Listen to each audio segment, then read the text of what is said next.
Ինչ է պոռնկությունը։ Ինչ է պոռնկությունը։ Մենք միանգամից հասկանում ենք մանրավաճառ կնոջը կամ այն տղամարդուն կնոջը, ովքեր դավաճանել են իրենց կողակցին։ Սա հատկապես վերաբերում է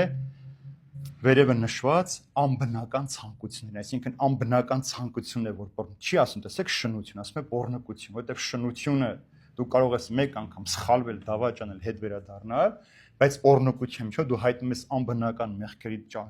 ճիրանների մեջ եւ դու դադարում ես Աստծո նմանություն ունենալ։ Ընդհանրացեք իմաստով սա տղամարդու եւ կնոջ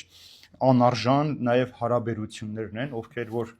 գիտեք, պսակի ժամանակ մենք ինչ ենք աղոթում նորապսակների համար։ Իրար սիրեն պարկեշտ կենցաղով, առանց ամոթի եւ առանց լկտիության։ Այսինքն, երբ որ տղամարդու եւ կնոջ սերը վերածում է սեռական սանձարձակ հարաբերությունների լկտիությունը տեղնում այնտեղ անբարոյականությունում, սա էլ է համարվում պոռնկություն։ Այսինքն, տղամարդն ու կինը ամուսիններն էլ կարող են պոռնկանալ իրենց կյանքի մեջ։ Ոչ միայն սա արտամուսնական կապերի իմաստն, այլև ընտանիքի մեջ էլ կարող են, երբ որ գիրքը ցանկությունը սիրուց վերածվում է սեռական կրքոտ ցանկությունների, հայտնվել պոռնկության մեջ։ Ուրեմն հեթանոսները տեսեք ինչ հետաքրքիր բան կա այստեղ։ Հեթանոսները շնությունը անիրավություն էին համարում,